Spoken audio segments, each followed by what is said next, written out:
कृष्णायादवेन्द्राय ज्ञानमुद्राय योगिने नाथारुग्मणेशाय नमो वेदान्तवेदिने रामाय रामभद्राय रामचन्द्राय वेधसे रघुनाथाय नाथाय सीताय पते नमः। मनोजवं मारुततुल्यवेगं जितेन्द्रियं बुद्धिमतां वरिष्ठं वातात्मजं वानरयोत्तमुख्यं श्रीरामदूतं शरणं प्रपद्ये। ओं नारायणं निखिलपूर्णगुणैकदेहं निर्दोषम् आप्यतमम् अपि अखिलैः सुवाक्यैः अस्योद्भवादिदम् अशेषविशेषतोऽपि वन्द्यं सदा प्रियतमं मम सन्नमामि। ॐ नारायणं नमस्कृत्य नरं चैव नरोत्तमं देवीं सरस्वतीं व्यासं ततो जयमुदीरयेत्। व्यासाय भवनाशाय श्रीशाय गुणराशये हृद्याय शुद्धविद्याय मध्वाय च नमो नमः। तपस्वाध्याय शुश्रूषा कृष्णपूजारतं मुनिं विश्वेशमिष्टदं वन्दे परिव्राट् चक्रवर्तिनं श्रीगुरुभ्यो नमः। ओम ओम अथातो ब्रह्मजिज्ञासा ओम श्रीगुरुभ्यो नमः। ಹರಿ ಓಂ. ಜರಾಸಂಧನ ವಧೆಯನ್ನು ಮಾಡಿ ಬಂದಿದ್ದಾರೆ. ವಿಜಯ ಪತಾಕೆಯನ್ನು ಹಾರಿಸ್ತಾ ಶಂಖನಾದ ಮಾಡ್ತಾ ಬಂದಿದ್ದಾರೆ. ಧರ್ಮರಾಜನಿಗೆ ದೂರದಿಂದಲೇ ಗೊತ್ತಾಯಿತು ಅಂತ ಹೇಳ್ತಾರೆ. ಸೊ ಹೀಗೆ ಅಲ್ಲಿಂದ ವೇದವ್ಯಾಸರು ಈ ಕಡೆಯಿಂದ ಬಂದರು, ಶುರು ಮಾಡಿದರು. ಏನಂತ ಹೇಳಿದರೆ, ಇನ್ನೀಗ ರಾಜಸೂಯ ಯಾಗದ ಏನೆಲ್ಲ ಸಲಕರಣೆಗಳು ಬೇಕಾ, ಸಾಧನ ಸಂಪತ್ತಿಗಳನ್ನೆಲ್ಲ ಇದನ್ನೆಲ್ಲ ಒಟ್ಟು ಮಾಡುವಂಥ, ಸಂಗ್ರಹ ಮಾಡುವಂಥ ಕೆಲಸ ಶುರುವಾಗಲಿ. ಯಾಕಂತ ಹೇಳಿದ್ರೆ ಅಷ್ಟು ಸಣ್ಣ ಯಾಗ ಇಲ್ಲ, ಇದು ಬಹಳ ದೊಡ್ಡ ಯಾಗ ಇದು.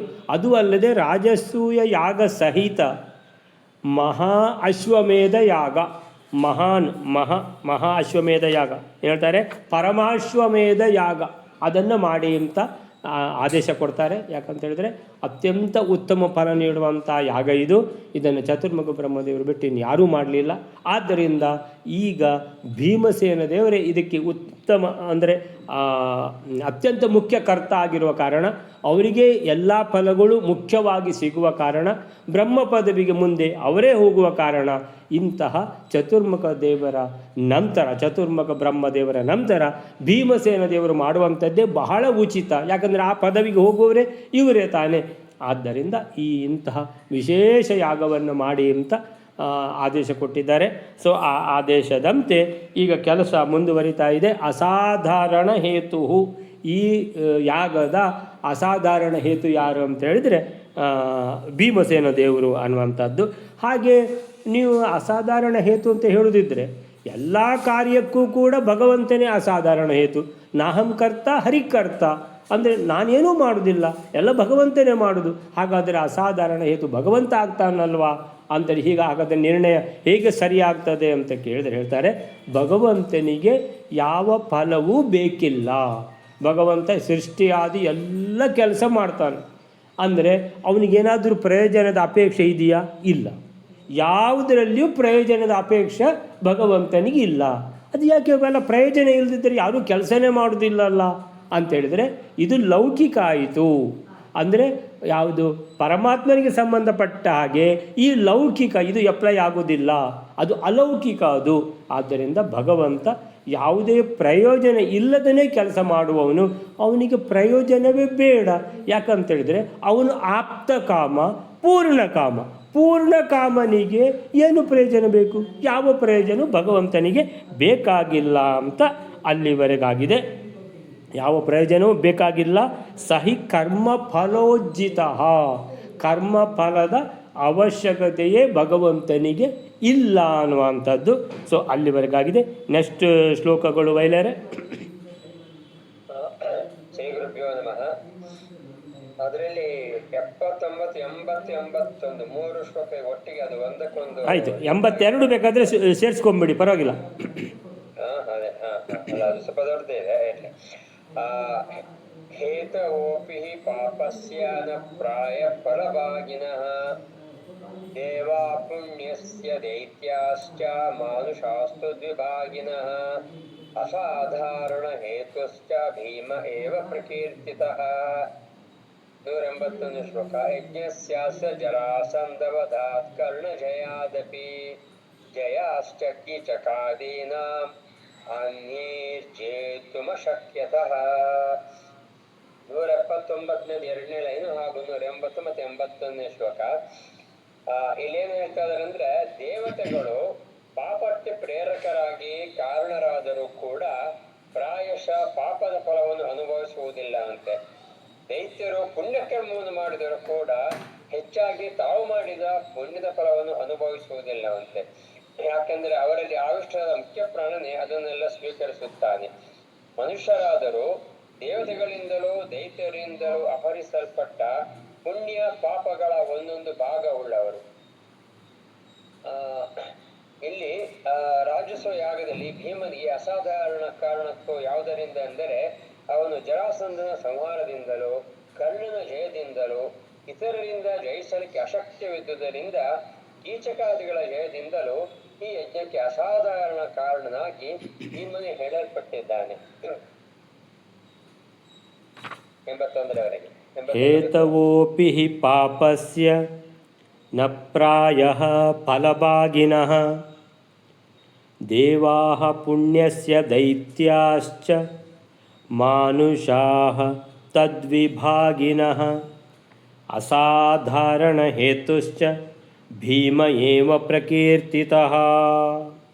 ಯಜ್ಞಸ್ಯಾಸ್ಯ ಜರಾಸಂಧವದಾತ್ ಕರ್ಣಜಯಾದಪಿ ಜಯಾಚ್ಚ ಕೀಚಕಾದೀನಾಂ ಅನ್ಯೈರ್ಜೇತುಂ ಅಶಕ್ಯತಃ. ಹೇಳ್ತಾರೆ, ಈಗ ಕರ್ಮಫಲದ ಹೇತು, ಕರ್ಮಫಲ ಯಾರಿಗೆ ಬೇಕು, ಯಾವ ಥರ, ಈಗ ಕರ್ಮಗಳನ್ನು ಮಾಡುವವರು ಯಾರು ಅಂತೇಳಿದರೆ ಕರ್ತ. ಕರ್ತ ಅಂದರೆ ಯಾರು? 3 ನಮೂನೆಯ ಕರ್ತ ಇದ್ದಾರೆ. ಒಂದು ದೇವತೆಗಳು, ಇನ್ನೊಂದು ರಾಕ್ಷಸರು, ಇನ್ನೊಂದು ಮನುಷ್ಯರು. ಸೊ ಹೇಳ್ತಾರೆ, ಹೇತವೋಪಿ ಹಿ ಪಾಪಸ್ಯ ನ ಪ್ರಾಯಃ ಫಲಭಾಗಿನಃ. ಹೇಳ್ತಾರೆ, ಪಾಪಸ್ಯ ಪ್ರಾಯಃ ನ ಫಲಭಾಗಿನಃ. ಯಾರು? ದೇವಾಹ. ನೆಕ್ಸ್ಟ್ ಲೈನಲ್ಲುಂಟು ದೇವಾಹ ಅಂದರೆ ಇದು ದೇವತೆಗಳ ಬಗ್ಗೆ ಹೇಳೋದು. ದೇವಾಹ ಹೇತವೋಪಿ, ದೇವತೆಗಳು ಹೇತುವಾದರು. ಯಾವುದಕ್ಕೆ? ಪಾಪಸ್ಯ. ಅಂದರೆ ದೇವತೆಗಳು ಅಂತ ಹೇಳಿದರೆ ಎಲ್ಲ ಈ ದೇವತೆಗಳು ಅಂತ ಹೇಳಿದರೆ ತತ್ವಾಭಿಮಾನಿ ದೇವತೆಗಳು ಅಂತ ನಮ್ಮ ದೇಹದಲ್ಲೇ ಎಷ್ಟೋ ತತ್ವಾಭಿಮಾನಿ ದೇವತೆಗಳಿದ್ದಾರೆ. ಈ ತತ್ವಾಭಿಮಾನಿ ದೇವತೆಗಳು ಒಂದು ವೇಳೆ ಅವರ ಹತ್ರ ನಾವು ಕೇಳುವಂಥದ್ದು, ಅವರು ನಮಗೆ ಆಯಿತು ಅಂತ ಹೇಳುವಂಥದ್ದು. ಅಂದರೆ ಪಾಪದ ಕೆಲಸ ನಾವು ಮಾಡುವುದಕ್ಕೆ ನಮಗೆ ಆ ಯೋಚನೆ ಬಂತು, ಅದಕ್ಕೆ ಆ ದೇವತೆಗಳು ಕೂಡ ಅಸ್ತು ಅಂತ ಹೇಳಿದರು, ಪಾಪದ ಕೆಲಸ ಆಗಿ ಹೋಯಿತು ಅಂತ ಹೇಳಿದರೆ ಕಾರಣ ಯಾರು? ದೇವತೆಗಳಂತ ಆಯಿತು. ಸೊ ದೇವಾಹ ಪಾಪಸ್ಯ ಹೇತವೋಪಿ, ದೇವತೆಗಳು ಪಾಪದ ಹೇತು ಆಗಿದ್ದರೂ ನ ಫಲಭಾಗಿನಃ, ದೇವತೆಗಳಿಗೆ ಯಾವುದೇ ಪಾಪದ ಕೆಲಸದ ಫಲ ಅಂತ ಇಲ್ಲ. ಅವರಿಗೆ ಪುಣ್ಯದ ಕೆಲಸದ ಫಲ ಮಾತ್ರ ಸಿಗ್ತಾ ಹೋಗ್ತದೆ, ಪಾಪದ ಕೆಲಸ ಇಲ್ಲ. ಪಾಪದ ಕೆಲಸದ ಫಲನೇ ಅವರಿಗಿಲ್ಲ. ಆಯಿತಾ? ಒಂದಾಯಿತು. ಎರಡನೇದು ಪುಣ್ಯಸ್ಯ ದೈತ್ಯಾಶ್ಚ. ಈ ದೈತ್ಯರು ಮಾಡುವುದೇ ಕೆಲಸ ಎಲ್ಲ ಬೇಡದಿದ್ದ ಕೆಲಸನೇ ಮಾಡೋದು. ಯಾರು? ದೈತ್ಯರು. ಏನೋ ಕಾರಣವಶಾತ್ ಏನೋ ಒಂದು ಪುಣ್ಯ ಕೆಲಸ ಮಾಡಿಬಿಟ್ರು ಅಂತಾದರೆ ಅದರ ಪುಣ್ಯ ಅವರಿಗೆ ಸಿಗುವುದಿಲ್ಲ. ಯಾಕಂತ ಹೇಳಿದರೆ ನೀವು ಯಾವಾಗಲೂ ಪಾಪದ ಕೆಲಸನೇ ಮಾಡುವವರಲ್ಲ, ನಿಮಗೆ ಪಾಪವೇ. ನೀವು ಹೋಗಬೇಕು ಎಲ್ಲಿಗೆ? ನರಕಾದಿ ಅಂಧ ತಪಸ್ಸಿಗೆ ಹೋಗುವವರಲ್ಲ ನೀವು. ಆದ್ದರಿಂದ ನಿಮಗೆ ಪುಣ್ಯ ಅನ್ನುವಂಥದ್ದು ಇಲ್ಲ. ದೇವತೆಗಳಿಗೆ ಪಾಪ ಅನ್ನುವಂಥದ್ದಿಲ್ಲ, ದೈತ್ಯರಿಗೆ ಪುಣ್ಯ ಅನ್ನುವಂಥದ್ದಿಲ್ಲ. ಇನ್ನು ಮಾನುಷಾಃ ತದ್ವಿಭಾಗಿನಃ, ಮನುಷ್ಯರಿಗೆ ಮಾತ್ರ ಪುಣ್ಯದ ಕೆಲಸ ಮಾಡಿದರೆ ಪುಣ್ಯ, ಪಾಪದ ಕೆಲಸ ಮಾಡಿದರೆ ಪಾಪ. ತದ್ವಿಭಾಗಿನಃ ಅಂತೇಳಿದರೆ ಎರಡೂ ಇದೆ. ತದ್ವಿಭಾಗಿನಃ ತತ್ ದ್ವಿಭಾಗಿನಃ. ಎರಡೂ ಇದೆ ಅವರಿಗೆ. ಯಾವುದು? ಪುಣ್ಯ ಮತ್ತು ಪಾಪ ಎರಡು ಕೆಲಸದ್ದು ಫಲವನ್ನು ಉಣ್ತಾರೆ ಮನುಷ್ಯರು. ಹೀಗೆ ಒಂದು ಉತ್ತಮವಾದ ಒಂದು ತತ್ವ. ದೇವತೆಗಳಿಗೆ ಪಾಪ ಇಲ್ಲ, ರಾಕ್ಷಸರಿಗೆ ಪುಣ್ಯ ಇಲ್ಲ, ಮನುಷ್ಯರಿಗೆ ಪಾಪದ ಕೆಲಸ ಮಾಡಿದರೆ ಪಾಪ, ಪುಣ್ಯದ ಕೆಲಸ ಮಾಡಿದರೆ ಪುಣ್ಯ ಅಂತ ಈ ಥರ ನಿರ್ಣಯ ಇದೆ ಅಂತ ಹೇಳ್ತಾರೆ.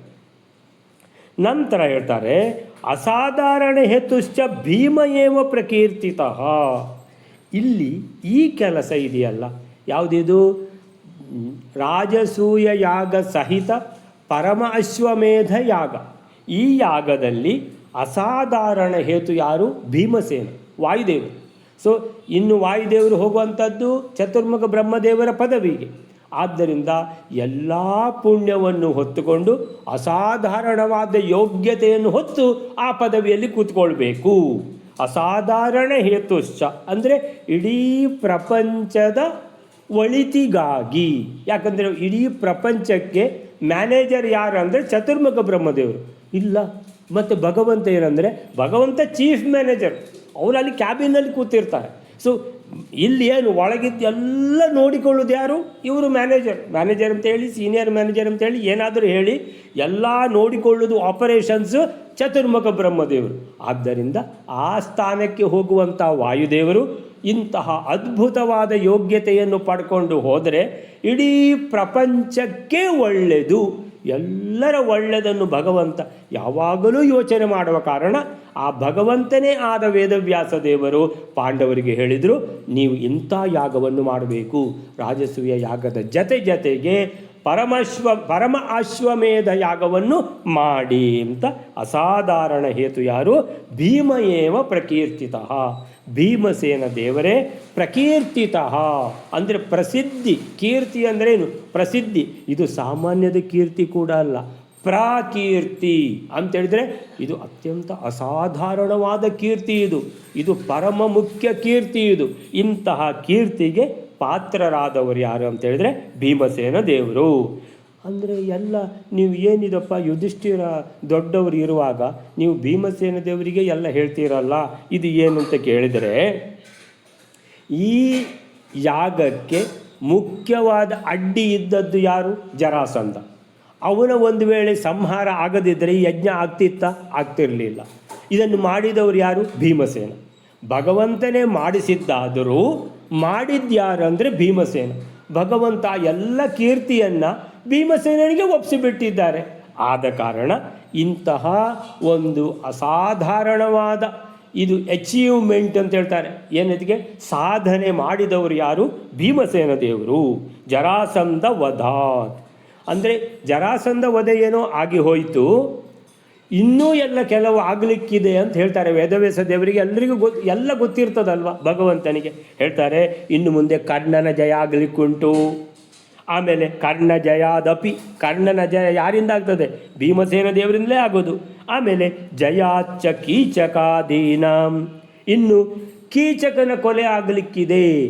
ಯಾರಿಂದಲೂ ಆಗುವುದಿಲ್ಲ, ಭೀಮಸೇನ ದೇವರಿಂದ ಮಾತ್ರ ಆಗುವುದು.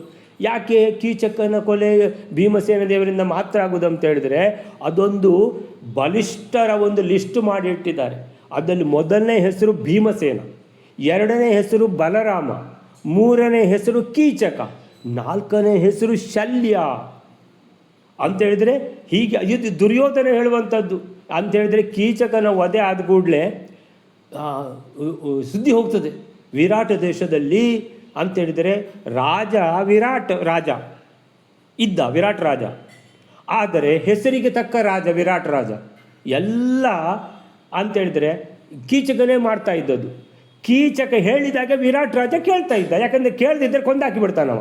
ಯಾರು? ಕೀಚಕ. ಅಂಥ ದುಷ್ಟ ಅವ. ಆ ಕೀಚಕನ ಸಂಹಾರ ಆಯಿತು ಅಂತ ಸುದ್ದಿ ಬರ್ತದೆ ದುರ್ಯೋಧನನಿಗೆ. ಆಗ ದುರ್ಯೋಧನ ಹೇಳ್ತಾನೆ, ಅಂದರೆ ಭೀಮಸೇನ, ಬಲರಾಮ, ಕೀಚಕ, ಶಲ್ಯ, 4, 5ನೇ ಹೆಸರೇ ಕೇಳಲಿಲ್ಲ ನಾನು ಅಂಥೇಳಿದರೆ, ಈ 4 ಜನರಲ್ಲಿ ಯಾರದ್ದಾದರೂ ಸಂಹಾರ ಆದರೆ ಅದನ್ನು ಮಾಡುವವರು ಯಾರು ಅಂತೇಳಿದರೆ, ಕೀಚಕನ ಸಂಹಾರ ಆಯಿತು ಅಂತೇಳಿದರೆ ಶಲ್ಯನಿಂದಾದದ್ದ ಅಲ್ಲ, ಬಲರಾಮನಿಂದಾದದ್ದ ಅಲ್ಲ. ಹಾಗಾದರೆ ಇದು ಭೀಮಸೇನನಿಂದೇ ಆದದ್ದು. ಭೀಮಸೇನ ಅಲ್ಲಿದ್ದಾನೆ, ನಾವು ವಿರಾಟ ದೇಶದ ಮೇಲೆ ಅಟ್ಯಾಕ್ ಮಾಡುವ, ಆಕ್ರಮಣ ಮಾಡುವ. ಅವರದ್ದು ಯಾವುದು? ಅಜ್ಞಾತವಾಸದ ಕೊನೆಯ ಗಳಿಗೆ ಹಿಡ್ಕೊಂಡ್ಬಿಡಬೇಕು ಭೀಮಸೇನನನ್ನು ಅಂತ ಈ ದುರ್ಯೋಧನ ಕೂಡಲೇ ಸೇನೆ ಕಟ್ಟಿಕೊಂಡು ಹೊರಟು ಬರುವಂಥದ್ದು.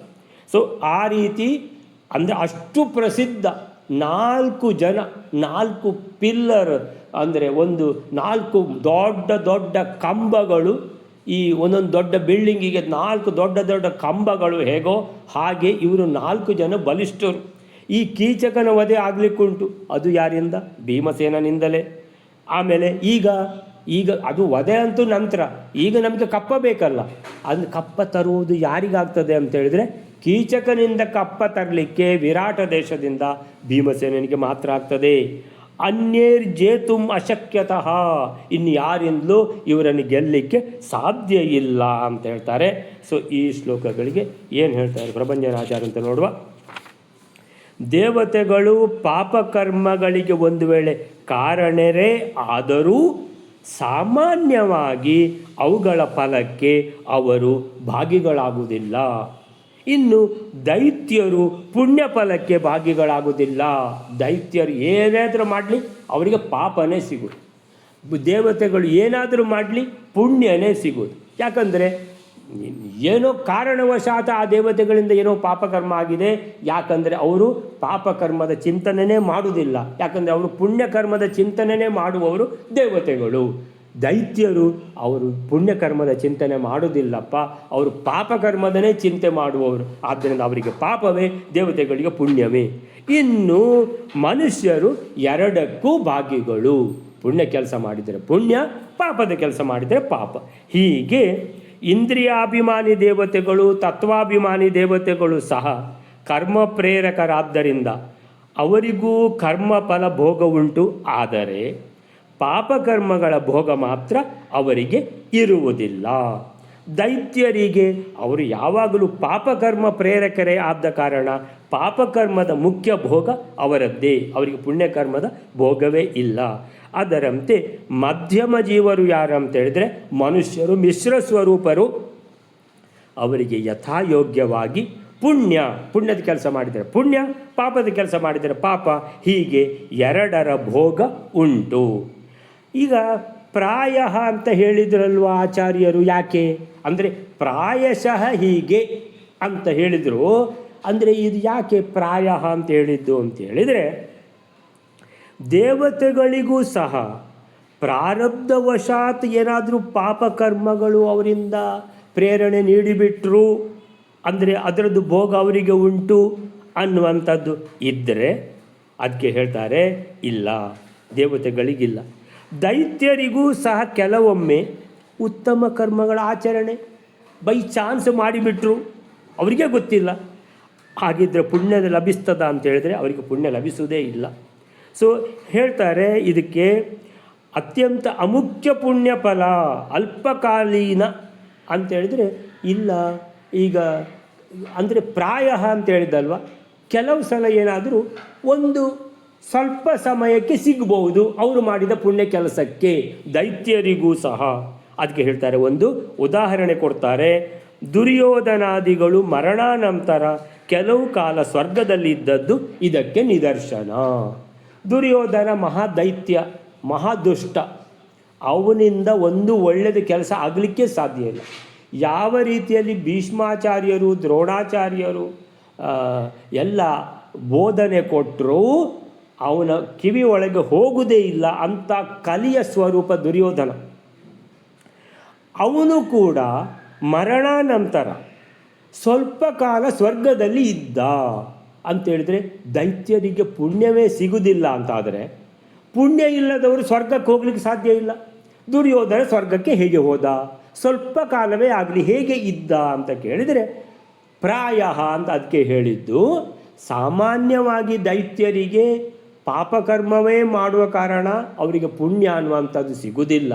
ದೇವತೆಗಳು ಒಂದು ವೇಳೆ ಪಾಪಕರ್ಮದ ಪ್ರೇರಣೆ ಕೊಟ್ಟರೂ ಅವರಿಗೆ ಪಾಪಕರ್ಮದ ಲೇಪ ಇಲ್ಲ ಅಂತ ಹೇಳಿದರೂ ದುರ್ಯೋಧನ ಅವನು ದೈತ್ಯ, ಮಹಾರಾಕ್ಷಸ, ಕಲಿಯ ಸ್ವರೂಪ, ಮಹಾದುಷ್ಟ, ಅವನು ಸ್ವರ್ಗಕ್ಕೆ ಹೋಗಿದ್ದಾನೆ. ಯಾಕಂದರೆ ಅವನು ಪುಂಡರೀಕ ಯಾಗ ಅಂತ ಒಂದು ಮಾಡಿದ. ಸೊ ಹೀಗೆ ಏನಂತ ಹೇಳಿದ್ದು, ಇವರು ರಾಜಸೂಯ ಯಾಗ ಮಾಡಿದ್ರಲ್ವ, ಅದಕ್ಕೆ ಅವರು ಮಾಡಿದ್ದಾರೆ ಅಂತ ಇವನು ಮಾಡಿದ್ದು ಪುಂಡರೀಕ ಯಾಗ ನಾನು ಮಾಡಬೇಕು ಅಂತೇಳಿದರೆ, ಇದು ಅವರು ಮಾಡಿದ್ದಾರೆ ನಾನು ಮಾಡಬೇಕು ಅಂತೇಳಿದರೆ ಇದರಲ್ಲಿ ಏನು ಒಳಗಿಂದ ಹೃದಯದೊಳಗಿಂದ ಏನಾದರೂ ಭಗವಂತನ ಮೇಲೆ ಭಕ್ತಿ ಬಂದಿದೆ ಅಂಥದ್ದೇನಿಲ್ಲ. ಏನು ಅವರು ಮಾಡಿದ್ದಾರೆ ನಾನು ಮಾಡಬೇಕು ಅಂದರೆ ಅವರು ದೊಡ್ಡ ಜನ ಆಗಿದ್ದಾರೆ ನಾನು ಒಂದು ದೊಡ್ಡ ಜನ ಆಗಬೇಕು ಅಂತ ಹೀಗೆ ದಂಭ, ಈ ರೀತಿ ದರ್ಪ ತೋರಿಸಿಕೊಳ್ಳಲಿಕ್ಕೆ ಈ ರೀತಿ ಮಾಡುವಂಥದ್ದು ಪ್ರದರ್ಶನಕ್ಕೋಸ್ಕರ ಮಾಡುವಂಥದ್ದು ರಾಜಸ ಪ್ರವೃತ್ತಿ. ಆದ್ದರಿಂದ ಸರಿ, ಅವನಿಗೊಂಚೂರು ಈ ರೀತಿ ಏನೋ ಒಂದು ಪುಣ್ಯ ಬಂದಿದೆ, ಆದ್ದರಿಂದ ಸ್ವರ್ಗಕ್ಕೆ ಹೋಗಿದ್ದಾನೆ. ಅದಕ್ಕೆ ಹೇಳಿದರು ಮಧ್ವಾಚಾರ್ಯರು ಹೇಳಿದರು, ಪ್ರಾಯ ಹೇತವೋಪಿ ಹಿ ಪಾಪಸ್ಯ ನ ಪ್ರಾಯ. ಇದು ಪ್ರಾಯಶಃ ಹೀಗೆ ಅಂದರೆ ಎಕ್ಸೆಪ್ಷನ್ಸು ಕೆಲವು ದಿಕ್ಕಿನಲ್ಲಿ ಇರ್ತದೆ. ದುರ್ಯೋಧನ ಸ್ವರ್ಗಕ್ಕೆ ಹೋದಾಗೆ ಏನೋ ದುರ್ಯೋಧನ ಕೂಡ ಪುಂಡರಿಕ ಯಾಗ ಮಾಡಿದ, ಅವನಿಗೂ ಏನೋ ಸ್ವಲ್ಪ ಪುಣ್ಯ ಬಂತು, ಆ ಪುಣ್ಯದ ಆಧಾರದ ಮೇಲೆ ಹೋದ ಸ್ವರ್ಗಕ್ಕೆ ಅಂತ ಸ್ವಲ್ಪ ದಿನ ಇದ್ದ, ಅಲ್ಪ ಫಲ ಸಿಕ್ಕಿದೆ. ಪುಣ್ಯ ಫಲ ಏನು ಪೂರ್ತಿ ಫಲ ಅವರಿಗೆ ಸಿಗಲಿಕ್ಕೆ ಸಾಧ್ಯ ಇಲ್ಲ, ಯಾಕಂದರೆ ಅವರ ಪ್ರವೃತ್ತಿನೇ ಹಾಗೆ ಇದೆ. ಒಂದು ಭಕ್ತಿಯಿಂದ ಮಾಡುವಂಥ ಒಂದು ಸಾಮರ್ಥ್ಯನೇ ಇಲ್ಲ ಅವರಿಗೆ. ಅವರು ಮಾಡಿದ್ದಾರೆ ಅಂತ ಅಷ್ಟೇ ವಿನಃ ಭಕ್ತಿಯಿಂದ ಒಂದು ಅದಕ್ಕೇನು ಹೇಳ್ತಾರೆ ಶ್ರದ್ಧೆಯಿಂದ ಮಾಡುವಂಥದ್ದು ಅವರ ಡಿಕ್ಷನರಿಯಲ್ಲಿ ಇಲ್ಲ ಅಂತ ಹೇಳ್ತಾರೆ. ಹಾಗೆ ಈಗ ಎಷ್ಟಾಯಿತು 181ರವರೆಗೆ ಆ ನಂತರ ಇದು ಬರ್ತದೆ ಏನಂದರೆ, ಈಗ ಭೀಮಸೇನ ಜರಾಸಂಧ ವಧೆ ಮಾಡಿದ ಅಸಾಧಾರಣ ಹೇತು. ಯಾರು? ಭೀಮಸೇನ. ಆ ಭೀಮಸೇನ ಜರಾಸಂಧ ವಧೆ ಮಾಡಿದ, ಆದ್ದರಿಂದ ಅಸಾಧಾರಣ ಹೇತು. ಯಾಕಂದರೆ ಇನ್ನು ಯಾರಿಂದಲೂ ಮಾಡಲಿಕ್ಕೆ ಸಾಧ್ಯ ಇಲ್ಲ ಅದು. ಆಮೇಲೆ ಇನ್ನು ಮುಂದೆ ಕೆಲವು ಕೆಲಸ ಮಾಡ್ತಾನೆ. ಏನು? ಕರ್ಣನನ್ನು ಸೋಲಿಸುವಂಥದ್ದು, ಕೀಚಕನನ್ನು ಕೊಲ್ಲುವಂಥದ್ದು. ಕೀಚಕನನ್ನು ಈಗ ಫಸ್ಟಿಗೆ ಯಾಗಕ್ಕೊಂದ್ಸಲ ಅವನನ್ನು ಸೋಲಿಸಿ ಕಪ್ಪವೇ ತಗೊಂಡು ಬರಬೇಕಲ್ವ. ಸೊ ಇದೆಲ್ಲ ಅನ್ಯೈಹಿ ಜೇತು ಅಶಕ್ಯತಃ, ಇನ್ನು ಯಾರಿಂದಲೂ ಈ ಕೆಲಸ ಮಾಡಲಿಕ್ಕೆ ಸಾಧ್ಯ ಇಲ್ಲ. ಶ್ರೀಕೃಷ್ಣ ಮುಂಚೆಯೇ ತಿಳಿಸಿದಂತೆ ಯುಧಿಷ್ಠಿರನ ಜೊತೆಗೆ ಆದ ಸಂವಾದದಲ್ಲಿ ಭಗವಂತ ಕೃಷ್ಣ ಹೇಳಿ ಆಗಿದೆ, ಜರಾಸಂಧ ಇರುವವರೆಗೆ ರಾಜಸೂಯ ಯಾಗ ನಡೆಯುವಂತಿಲ್ಲ. ಸೊ ಹೇಳಿಬಿಟ್ಟಿದ್ದಾನೆ. ಸೊ ಅದನ್ನು ಸಾಧಿಸಿದ್ಯಾರು? ಭೀಮಸೇನ. ಆದ್ದರಿಂದ ಇನ್ನು ಮುಂದೆ ದಿಗ್ವಿಜಯ ನಡೆಸುವಾಗ ಕರ್ಣನನ್ನು, ಕೀಚಕನನ್ನು, ಇಂಥವ್ರನ್ನೆಲ್ಲ ಏನು ಸೋಲಿಸಿ ಕಪ್ಪವನ್ನು ತರುವಂಥ ಹಿರಿಮೆ ಇದು ಭೀಮಸೇನನದ್ದೇ. ಆದ್ದರಿಂದ ಈ ಯಾಗದಲ್ಲಿ ಪ್ರಧಾನ ಪಾತ್ರ ಭೀಮನದ್ದೇ. ಆದ್ದರಿಂದ ಅದರ ಮುಖ್ಯ ಫಲವಾದ ಬ್ರಹ್ಮ ಪದವಿ ಲಭಿಸುವುದು, ಅದರಲ್ಲಿ ವಿಶೇಷ ಯೋಗ್ಯತೆಯನ್ನು ಪಡೆಯುವುದು ಕೂಡ ಅದು ಭೀಮಸೇನನಿಗೆ ಅನ್ನುವಂಥದ್ದನ್ನು ಹೇಳ್ತಾ ಇದ್ದಾರೆ. ನೆಕ್ಸ್ಟ್ ಶ್ಲೋಕ ಬೈಲಾರೆ. ದ್ವಿತೀಯ ಫಲ್ಗುಣೈಶ್ಚೈವ ತೃತೀಯಸ್ತು ಯುಧಿಷ್ಠಿರಃ ತಸ್ಮಾತ್ ಬ್ರಹ್ಮ ಪದ ಪ್ರಾಪ್ತಿ ವ್ಯಾಸೋ ಭೀಮಸ್ಯ ತಂ ಕೃತಂ ಅನನ್ಯಕೃತಮಾದಿಶ್ಯ ದಿಶಾಂ ವಿಜಯಮಾದಿಶತ್. 182ನೇ ಶ್ಲೋಕ. ಭೀಮನು ಅಸಾಧಾರಣ ಕಾರಣನಾಗಿ ಮೊದಲನೇ ಸ್ಥಾನದಲ್ಲಿದ್ದರೆ, ಎರಡನೇ ಸ್ಥಾನ ಅರ್ಜುನನದ್ದು, ಹೀಗೆ ಯುಧಿಷ್ಠಿರನದ್ದು ಮೂರನೇ ಸ್ಥಾನ. ಆದ್ದರಿಂದ ಅಂದರೆ ಅಸಾಧಾರಣ ಹೇತುತ್ವದಿಂದಲೂ ಬ್ರಹ್ಮಪದದ ಅಧಿಕಾರವಿದ್ದುದರಿಂದಲೂ ವ್ಯಾಸದೇವರು ಬ್ರಹ್ಮಪದ ಪ್ರಾಪ್ತಿಗೋಸ್ಕರ ಇನ್ನೊಬ್ಬರಿಂದ ಮಾಡಲ್ಪಡದೇ ಇದ್ದ ಆ ಯಾಗವನ್ನು ಭೀಮನಿಗೆ ಅಪ್ಪಣೆ ಕೊಟ್ಟು ದಿಕ್ಕುಗಳ ಜಯವನ್ನು ಅಪ್ಪಣೆ ಕೊಟ್ಟರು. ಅಂದರೆ ನೀನು ದಿಗ್ವಿಜಯಕ್ಕೆ ಮಾಡು ಅಂತ ಅಪ್ಪಣೆ ಕೊಟ್ಟಾರಂತೆ. ದ್ವಿತೀಯ ಫಲ್ಗುಣಶ್ಚೈವ ತೃತೀಯಸ್ತು ಯುಧಿಷ್ಠಿರಃ ತಸ್ಮಾತ್ ಬ್ರಹ್ಮಪದಾವಾಪ್ತ್ಯೈ ವ್ಯಾಸೋ ಭೀಮಸ್ಯ ತಂ ಕ್ರತುಂ ಅನನ್ಯಕೃತಂ ಆದಿಶ್ಯ ದಿಶಾಂ ವಿಜಯಮಾದಿಶತ್. ವೇದವ್ಯಾಸ ದೇವರು ಹೇಳಿದರು, ಇದರ ಮುಖ್ಯ ಈ ಯಜ್ಞದ ಮುಖ್ಯ ಪಾತ್ರ ಭೀಮಸೇನ. ದ್ವಿತೀಯ ಫಲ್ಗುಣ, ಎರಡನೇ ಪಾತ್ರ ಅರ್ಜುನನದ್ದು. ತೃತೀಯಸ್ತು ಯುಧಿಷ್ಠಿರಃ, ಮೂರನೇ ಪಾತ್ರ ಧರ್ಮರಾಜನದ್ದು. ಹಾಗಾದರೆ ನಾಲ್ಕನೇ ಪಾತ್ರ ನಕುಲನದ್ದು, ಐದನೇ ಪಾತ್ರ ಸಹದೇವನದ್ದು ಅಂತ ತಿಳ್ಕೊಳ್ಬೋದು. ತಸ್ಮಾತ್ ಆದ್ದರಿಂದ ಬ್ರಹ್ಮಪದ ಅವಾಪ್ತ್ಯೈ ವ್ಯಾಸಃ ಭೀಮಸ್ಯ ತಂ ಕ್ರತುಂ. ತಸ್ಮಾತ್ ಇನ್ನೇನು ಬ್ರಹ್ಮಪದ ಅವಾಪ್ತ್ಯೈ. ಬ್ರಹ್ಮಪದ ಅಂದರೆ ಚತುರ್ಮುಖ ಬ್ರಹ್ಮದೇವರ ಪದವಿ. ಆ ಪದವಿ ಅವಾಪ್ತ್ಯೈ ಪಡೆಯಲಿಕ್ಕೆ ಯಾರು ಎಲಿಜಿಬಲ್? ಇದಕ್ಕೆ ಭೀಮಸೇನ ದೇವರು ಅಂತ ಹೇಳಿದರೆ ವಾಯುದೇವರು. ಸೊ ಅದಕ್ಕೋಸ್ಕರ ಬ್ರಹ್ಮದೇವರ ಪದವಿಗೆ ಹೋಗಿ ಅದ್ಭುತವಾದ ಆ ಯೋಗ್ಯತೆಯನ್ನು ಪಡೆಯುವವರಾಗಬೇಕು. ಯಾರು? ವಾಯುದೇವರು. ಅದರಿಂದ ಲೋಕ ಕಲ್ಯಾಣ ಆಗಬೇಕು ಅಂತ ವೇದವ್ಯಾಸ ದೇವರು ತಂ ಕ್ರತುಂ ಅಂದರೆ ಈ ರಾಜಸೂಯ ಯಾಗವನ್ನು ಮಾಡುವಲ್ಲಿ ತಮ್ ಕ್ರತುಂ, ಕ್ರತು ಅಂದರೆ ರಾಜಸೂಯ ಯಾಗ, ತಮ್ ಅಂದರೆ ಈ ರಾಜಸೂಯ ಯಾಗವನ್ನು ಮಾಡುವಲ್ಲಿ ತಮ್ ಕ್ರತುಂ ಅನನ್ಯಕೃತಂ ಆದಿಶ್ಯ. ಅನನ್ಯಕೃತಂ, ಇನ್ನು ಯಾರಿಂದಲೂ ಮಾಡಲಿಲ್ಲ. ಇದು ಚತುರ್ಮುಖ ಬ್ರಹ್ಮದೇವರು ಮಾಡಿದ್ದಾರೆ, ನಂತರ ಇನ್ಯಾರಿಂದಲೂ ಆಗಲಿಲ್ಲ. ಅನನ್ಯಕೃತಂ, ಅದನ್ನು ಆದಿಶ್ಯ ಭೀಮಸೇನ ನೀನು ಮಾಡು ಈ ಯಾಗ. ಯುಧಿಷ್ಠಿರಾದಿ ಪಾಂಡವರು ಭೀಮಸೇನನೊಂದಿಗೆ ಈ ಯಾಗವನ್ನು ಮಾಡಿ. ಯಾಕೆ ಇನ್ಯಾರೂ ಮಾಡಿಲ್ಲ, ನೀವು ಮಾಡಿ. ಯಾಕಂದರೆ ಇದರ ಮುಖ್ಯ ಕ್ರತು, ಇದರ ಮುಖ್ಯ ಕರ್ತ ಯಾರು? ಭೀಮಸೇನ. ಮುಖ್ಯ ಫಲಭೋಕ್ತ ಯಾರು? ಭೀಮಸೇನ. ಇದರ ಎಲ್ಲ ಯೋಗ್ಯತೆ, ಇದರ ಎಲ್ಲ ಸಿಗುವುದು ಯಾರಿಗೆ? ಮುಖ್ಯವಾಗಿ ಭೀಮಸೇನನಿಗೆ. ಆದ್ದರಿಂದ ಆ ಭೀಮಸೇನನ ಯೋಗ್ಯತೆಯನ್ನು ಆ ಬ್ರಹ್ಮ ಪದವಿಯಲ್ಲಿ ಅದ್ಭುತವಾಗಿ ಕಂಗೊಳಿಸಬೇಕು ಅಂತ ಇನ್ಯಾರೂ ಮಾಡದ ಅನನ್ಯಕೃತಂ, ಇನ್ನು ಯಾರೂ ಮಾಡದ ಚತುರ್ಮುಖ ಬ್ರಹ್ಮದೇವರನ್ನು ಬಿಟ್ಟು ಇನ್ನು ಯಾರೂ ಮಾಡದ ಅನನ್ಯಕೃತಂ ಆದೇಶ ಕೊಟ್ಟರು. ಆದೇಶ ಕೊಟ್ಟು ಆದಿಶ್ಯ ದಿಶಾಂ ವಿಜಯಂ ಆದಿಶತ್.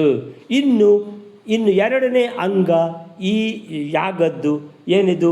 ಮಹಾ ಅಶ್ವಮೇಧ, ಪರಮಾಶ್ವಮೇಧ. ಹಾಗಾದರೆ ಕುದುರೆ ಹಿಡ್ಕೊಂಡು ಹೋಗಬೇಕಲ್ವ? ಆ ಕುದುರೆ ಹಿಡ್ಕೊಂಡು ಹೋಗುವಂಥ ಕೆಲಸಕ್ಕೆ ದಿಗ್ವಿಜಯ ಅಂತ ಹೆಸರು. ದಿಗ್ವಿಜಯ. ದಿಕ್ ಅಂದರೆ ಏನು? ದಿಕ್ ಅಂದರೆ ಒಂದು.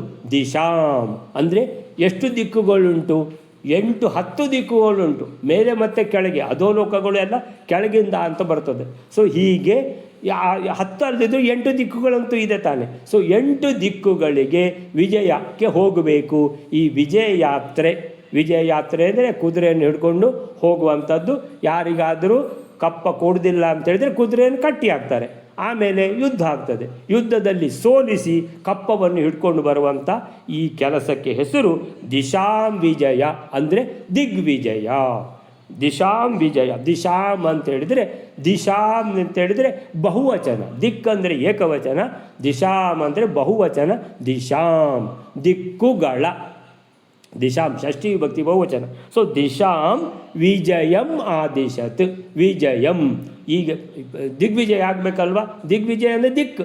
ನಮಗೆ ಅಭ್ಯಾಸ ಅದು ದಿಗ್ವಿಜಯ ಅಂತ ಹೇಳೋದು. ಅದು ದಿಶಾಂ ವಿಜಯ ಆಗಬೇಕು. ಸೊ ಈ ದಿಶಾಂ ವಿಜಯವನ್ನು ಆದಿಶತ್ ಭೀಮಸೇನನ ನೇತೃತ್ವದಲ್ಲಿ ಆಗಲಿ ಅಂತ ವೇದವ್ಯಾಸ ದೇವರು ಹೇಳ್ತಾರೆ. ಈಗ ಭೀಮಸೇನನ ಹೆಸರಿನಲ್ಲಿ ದಿಗ್ವಿಜಯ ಆಗಲಿ ಅಂತ ವೇದವ್ಯಾಸರು ಹೇಳಿದರೆ, ಶ್ರೇಷ್ಠ ಧನುರ್ಧರನಾದ ಅರ್ಜುನ ಏನು ಹೇಳ್ತಾನೆ? ಅರೆ ಶ್ರೇಷ್ಠ ಧನುರ್ಧರ ನಾನು, ಸೊ ನಾನು ಹೋಗ್ತೇನೆ ಅಂತ ಹೇಳಬೇಕಲ್ವ ಅವನು. ಮುಂದೆ ಹೇಳಿ ಅಂತ ನೋಡುವ. ಸೊ ಈಗ ಅರ್ಜುನ 2ನೇ ಕಾರಣ, ದ್ವಿತೀಯ ಫಲ್ಗುಣಶ್ಚೈವ, ಧರ್ಮರಾಜ 3ನೇ ಕಾರಣ, ತೃತೀಯಸ್ತು ಯುಧಿಷ್ಠಿರ. ಆದ್ದರಿಂದ ಬ್ರಹ್ಮ ಪದವಾಪ್ತಿಯೈ, ಬ್ರಹ್ಮ ಪದವಿಗೆ ಪ್ರಾಪ್ತಿ, ಬ್ರಹ್ಮ ಪದವಿ ಪ್ರಾಪ್ತಿ, ಬ್ರಹ್ಮಪದ ಅವಾಪ್ತಿಯೈ. ಅವಾಪ್ತಿ ಅಂದರೆ ಪ್ರಾಪ್ತಿ, ಅವಾಪ್ತಿಯೈ ಅಂದರೆ ಪ್ರಾಪ್ತಿಗೆ, ಚತುರ್ಥಿ ವಿಭಕ್ತಿ. ಸೊ ಪ್ರಾಪ್ತಿಗೆಂದು ವೇದವ್ಯಾಸರು ಏನು ಹೇಳಿದರು? ಭೀಮನಿಗೆ, ಈ ಕ್ರತುವಿನ ಮುಖ್ಯಕರ್ತನಿಗೆ, ಆ ಯುಧಿಷ್ಠಿರಾದಿಗಳಿಗೆ ಏನು ಉಪದೇಶ ಕೊಟ್ಟರು? ಇತರರು ಯಾರೂ ಮಾಡದಿದ್ದ ಅನನ್ಯಕೃತಂ ಆ ಯಾಗವನ್ನು ಮಾಡಲು ಆದೇಶಿಸಿ ದಿಶಾಂ ವಿಜಯಂ ಆದಿಶತ್, ದಿಗ್ವಿಜಯಕ್ಕೆ ಅಪ್ಪಣೆ ಇತ್ತರು. ಆದಿಶತ್ ಆದೇಶ ಕೊಟ್ಟರು, ವಿಜಯಂ ಆದಿಶತ್ ಅಪ್ಪಣೆ ಕೊಟ್ಟರು.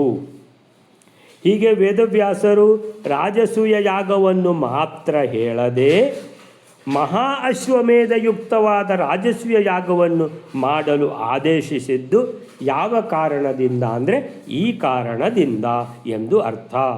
ಭೀಮನ ಅನಂತರ ಅದಕ್ಕೆ ಫಲಭಾಗಿಗಳಾಗಿರುವವರು ಯಾರು ಅಂತ ಹೇಳಿದರೆ, 2ನೇ ಫಲಭಾಗಿ ಅರ್ಜುನ, 3ನೇ ಫಲಭಾಗಿ ಯುಧಿಷ್ಠಿರ.